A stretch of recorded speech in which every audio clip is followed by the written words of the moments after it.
A graça e a paz do nosso Senhor e Salvador Jesus Cristo, a Ele a honra, a Ele a glória, a Ele todo o louvor.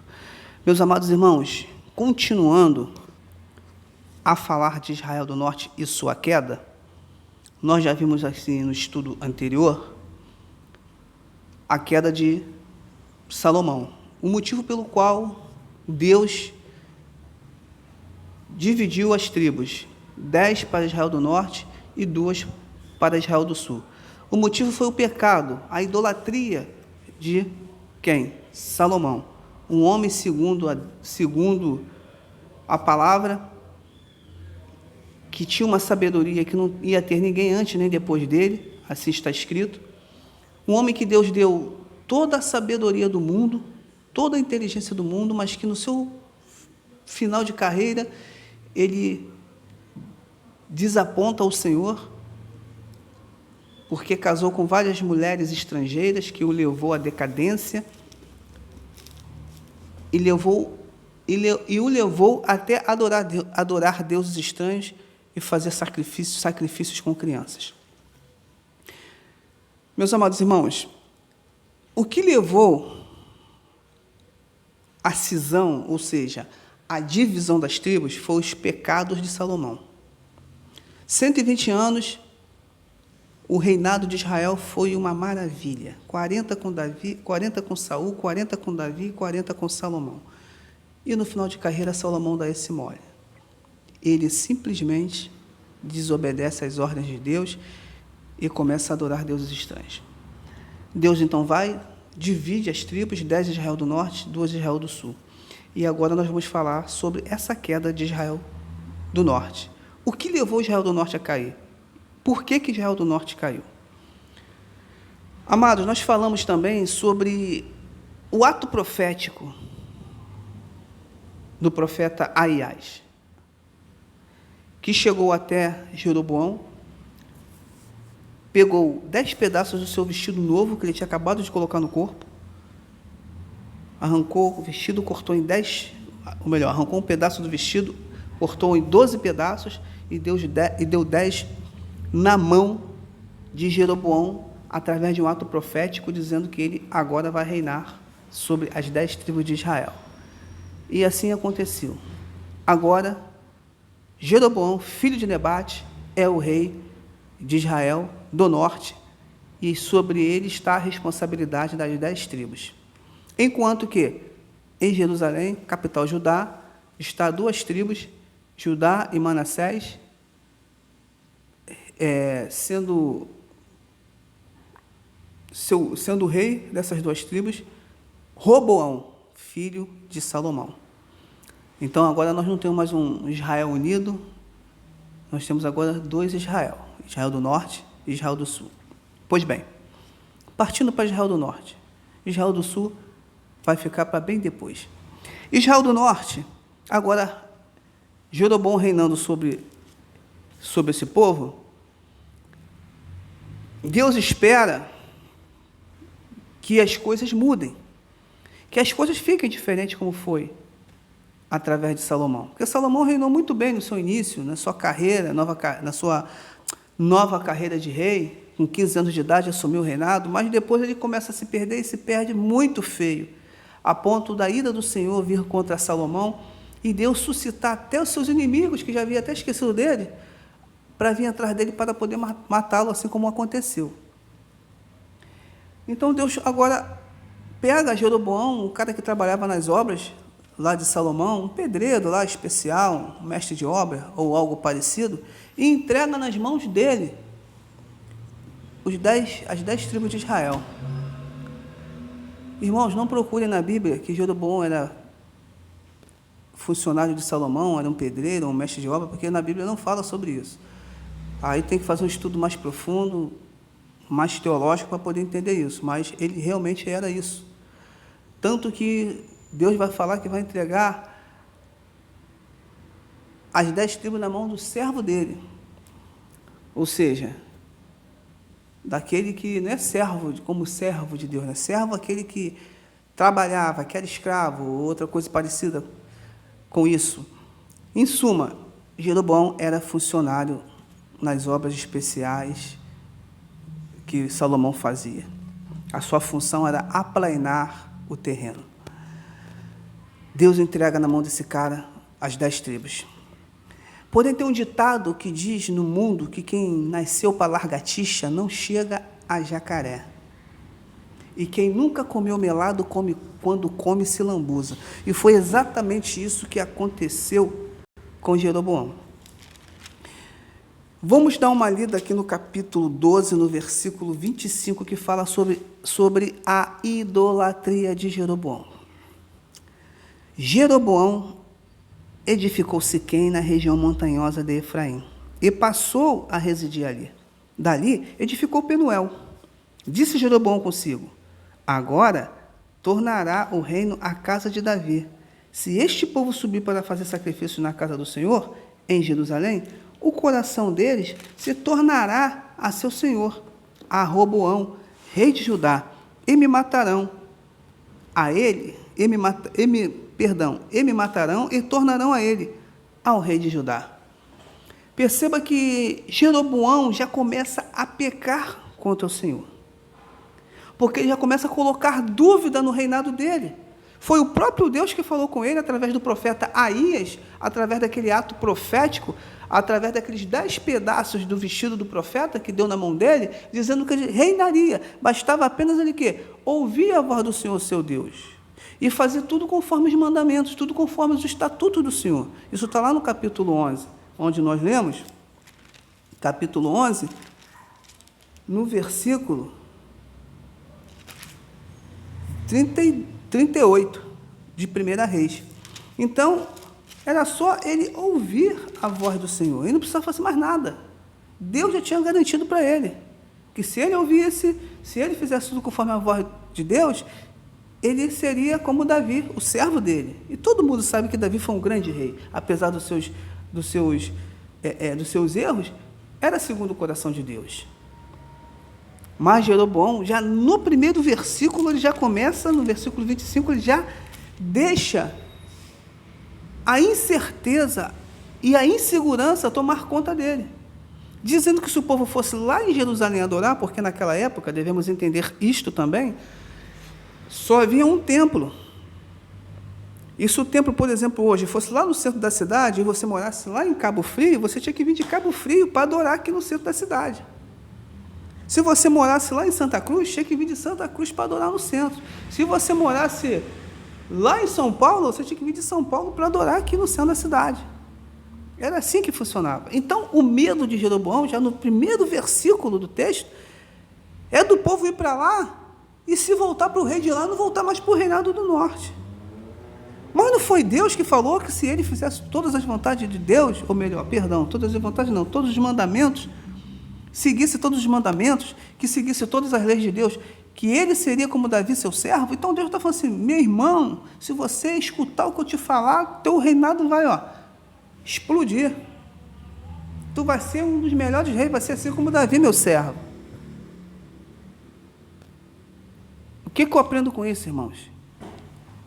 Confia no Senhor de todo o seu coração e não se estribes no seu próprio entendimento. Confia nele e ele endireitará as suas veredas. Provérbios 3, versículo 5.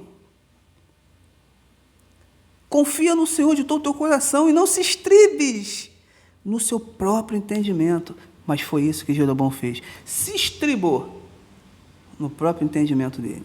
Aí o que ele fez quando ele se estriba no seu próprio entendimento? Versículo 28. Pelo que o rei, tendo tomado conselhos, fez 2 bezerros de ouro e disse ao povo: basta de subir a Jerusalém, vês aqui teus deuses, ó Israel, que te fizeram subir da terra do Egito. Primeiro erro de Jeroboão, primeiro pecado de Jeroboão. Jeroboão, com esse medo, com esse estribamento de pensamento, ele toma conselho com cabeça branca, com os anciões, e faz 2 bezerros de ouro, e fala para o povo adorar aqueles bezerros, que foi aqueles bezerros que tirou eles do Egito, lá de trás, lá no livro do Êxodo, capítulo 12. Ou seja, ele trocou Deus pelos bezerros. E não satisfeito, pôs um em Betel e outro em Dan. Betel, se nós formos ver, tem história na Bíblia. Foi lá. Foi lá que Jacó, se não me falha a minha memória, que ele brigou com o anjo. Eu não tenho certeza, não, para ser sincero. Mas Dan e Betel são cidades que têm história na Bíblia. E ele sabia disso. Então ele coloca um em Dan e coloca um em Betel. 2 cidades que tinham histórias. Para que o povo fosse lá adorar os bezerros de ouro, em lugar de ir a Jerusalém adorar Deus. Que maravilha, né? É muito fácil. O povo gosta de facilidade, né? Jeroboão fez também santuários nos altos, e dentre o povo constituiu sacerdotes que não eram dos filhos de Levi. O Jeroboão, ele fez santuário nos altos. Os altos não eram coisas... Deus nunca se impôs em relação a isso. Mas os altos eram religiosidade praticada pelos povos de outros deuses, que Israel tomou para si também, lá com os cananeus na morte de Josué. E ele sabia que o povo gostava disso, de adorar nos altos, como até hoje gosta. Então, Jeroboão faz santuários nos altos, lá nos montes. E dentre o povo, presta bem atenção, dentre o povo, constituiu sacerdotes que não eram dos filhos de Levi. Todo mundo sabe que só os filhos de Levi, só a tribo de Levi poderiam trabalhar no santuário de Deus, porque assim foi determinado por Deus. A tribo de Levi, ela trabalhava no templo. Eram os únicos da tribo que trabalhavam no templo. Os outros não podiam nem meter a mão, nem chegar perto. Mas o Jeroboão, se estribando no seu próprio entendimento, ele pega qualquer um lá e bota para ser sacerdote, bota para ser levita. Algo parecido com o dia de hoje, né? Assim, é fechamento? Então vou te levantar pastor. É fechamento? Vou te levantar presbítero. É dizimista fiel, é o dízimo mais alto que tem na igreja? Vou te levantar apóstolo. É assim que funcionou com Jeroboão e é assim que funciona até hoje. Pois bem, fez uma festa no 8º mês, no dia 15º do mês, igual à festa que se fazia em Judá, e sacrificou no altar, semelhantemente fez em Betel, e ofereceu sacrifícios aos bezerros que fizera também em Betel. Estabeleceu sacerdote dos altos que levantara. A festa, irmãos, não era nesse dia. A festa era no 14º dia, no 7º mês. A festa do Senhor, que o Senhor determinou que fosse feita. Só que Jeroboão mudou até o dia da festa. Ele fez a festa no 8º mês e no 15º dia. Ou seja, um mês depois e um dia depois da festa original. Também ele botou o sacerdote para oferecer sacrifícios que ele mesmo escolheu. No 15º dia do 8º mês, escolhido a seu bel prazer, subiu ele ao altar em Betel e ordenou uma festa para os filhos de Israel. Subiu para queimar incenso. Só quem queimava incenso era sacerdote. O Jeroboão estava lá queimando incenso como se fosse sacerdote. Irmãos, essa prática, essas mudanças de dia de festa, e o pior, ele colocar os 2 bezerros de ouro como se fossem Deus, isso trouxe um problema enorme para Israel do Norte.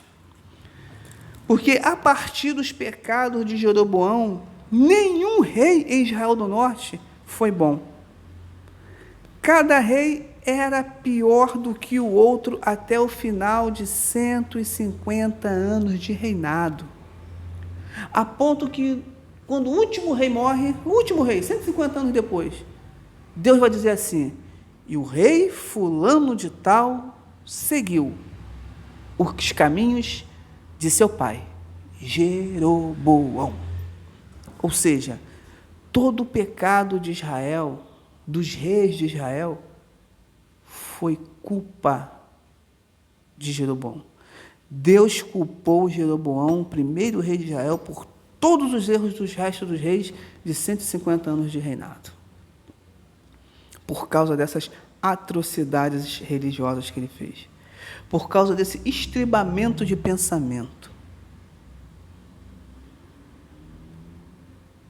E esses 150 anos de erro, de desvio da parte do Senhor, é que leva Israel do Norte à queda. Israel do Norte, amados. Israel do Norte vai ser levado cativo pelo rei Sargão II, rei da Assíria. Eles vão ser levados cativos já no final do reinado. Vai ficar um pouco de pessoas aqui em Israel do Norte, Samaria, capital Samaria. Vai ficar ali um pouquinho de povo. O rei Sargão, ele vai trazer uma galera que não é israelita, que não são judeus, para Samaria. Alguns povos que eles conquistavam, ele pegava esses povos, algumas pessoas também traziam para Samaria, ou seja, teve uma mesclou, vamos dizer assim, várias nacionalidades em Samaria. Judeus com assírios e com outros povos que os assírios conquistavam e traziam algumas pessoas para Samaria. Essa mistura de povo, onde eles se casaram e deram-se em casamentos, gerou uma nacionalidade. Quer dizer, não gerou uma nacionalidade, porque não havia nacionalidade. Havia nacionalidade, sim, quando era de Israel, quando era dos assírios, ou outros povos que vinham de outras localidades. Mas quando eles se misturaram, se casaram e deram-se em casamentos, o que surgiu dali foi um povo, e não uma nação. Um povo denominado samaritanos. Os samaritanos, eles eram odiados pelos judeus justamente por causa disso. Porque os judeus eram muito puritanos, eles não gostavam de se misturar. E essa mistura que gerou esse povo chamado samaritanos foi justamente por causa disso. Mas isso não é simplesmente porque o rei quis levar o povo cativo dali. Isso foi propósito de Deus também. Deus permitiu que esse povo fosse levado para bem longe dele, por causa dos seus pecados. Espiritualmente falando, Israel do Norte, ele desapareceu no tempo e no espaço. Os que foram levados cativos sumiram por esse mundo afora. E alguns que ficaram aqui se misturaram com outros povos, e daí nasceu o povo samaritano. Mas o que nós temos que entender, no sentido histórico da palavra, é que o sistema político adotado pelos assírios, destruindo as nacionalidades, não deve ser entendido, tá, pessoal, como uma destruição em massa do povo. O povo assírio não queria destruir o povo. Na verdade, nessa época, a maioria das nações eram governadas ou dominadas por um pequeno número de famílias, que em Judá se chamava de príncipes, e que em Mofá traduz por nobres. Era esta gente que dominava. É igual hoje, quem domina não é a maioria, é a minoria que tem o poder. monetário na mão. Os empresários, os grandes empresários. É a minoria, não é a maioria. Amém? Em Roma eram os patrícios, em Judá eram os príncipes, em Israel eram os chefes guerreiros. O que Sargão teria então feito foi destruir esses núcleos dominantes, levando-os para outras terras. Assim estaria suprimida a possibilidade de levante, porque o vulgo nunca tinha tido oportunidade de opinar nas coisas do Estado e não se preocuparia muito com quem estava dominando, visto como sempre tinham sido dominados. O mesmo sistema foi usado mais tarde pelos babilônicos, sistema que deu certo segundo os seus desígnios. Não havendo chefes políticos, o povo facilmente se acomodaria à nova situação. No estado nortista, já o povo estava acostumado a esse sistema, desde os dias de Ben-Hadad I e II, com as suas incursões na Jordânia e nas cidades mais ao norte. Então, na verdade, a Bíblia não nos fala todas as coisas. A Bíblia só está escrito aquilo que realmente Deus achou interessante estar escrito aqui. Mas a gente tem que olhar isso também pelo outro lado político. O lado espiritual foi permissão de Deus que isso acontecesse com eles, mas também tem um lado político do negócio. O Sargão II, ele faz essa mistura que é para que o povo venha perder o poder. Porque quando você tem um rei centralizado, um rei que comanda toda uma nação, você tem um poder. Agora, quando você não tem ninguém encabeçando, você não tem poder. E logo essas pessoas vão ficar submissas a quem estiver comandando. É justamente isso que o rei da Síria faz.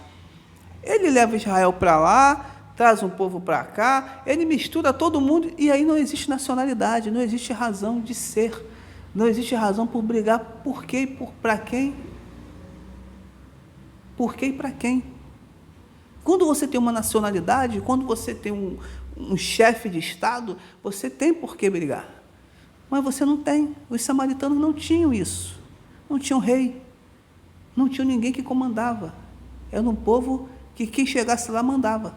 É justamente essa era a ideologia de Sargão II quando levou o povo cativo. Agora, pelo lado espiritual, nós sabemos que isso aconteceu porque Deus permitiu que isso acontecesse. Porque esse povo estava totalmente desalinhado em referente à vontade do Senhor.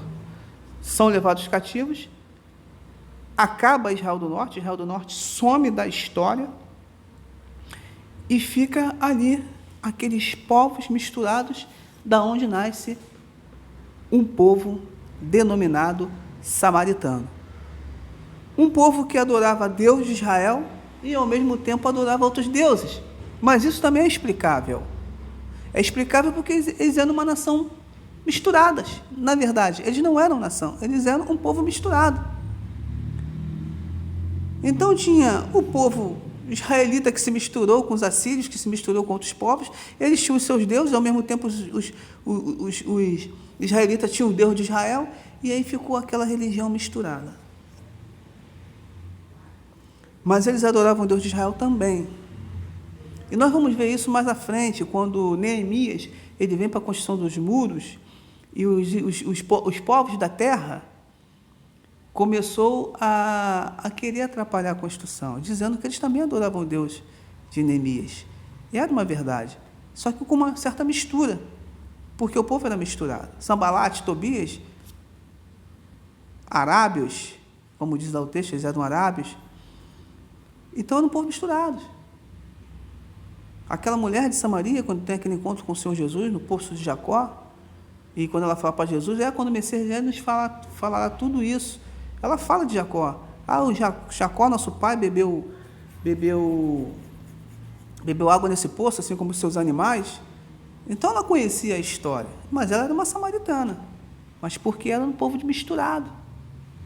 Tinha o conhecimento, mas também adorava outros deuses, porque assim foi influenciado pela cultura dos outros povos que se misturou. Então, meus amados irmãos, assim terminou a história de Israel do Norte. Assim foi a queda de Israel do Norte. Israel do Norte caiu por causa do pecado de Jeroboão. Jeroboão conseguiu contaminar 150 anos de história. Ele conseguiu contaminar todos os reis que passaram em Israel. Todos os reis de Israel foram ruins. Israel do Sul, capital Jerusalém, cidade de Judá, teve reis ruins? Teve reis ruins também. Mas você conta nos dedos os reis ruins. A maioria foi reis bons. Agora, em Israel do Norte não houve um rei bom sequer. Nem com intenção houve. E aí, Deus, na sua ira, espalha esse povo aí pelo mundo afora. E o pouquinho que Sargão II deixa lá, ele mistura com outros povos, da onde sai o povo denominado samaritanos. Amém? Na próxima aula, nós vamos dar continuidade, agora falando de Judá, propriamente dito, que é o tema de nosso estudo. Judá antes e depois do exílio babilônico. Amém? Fica com Deus e uma boa noite agora.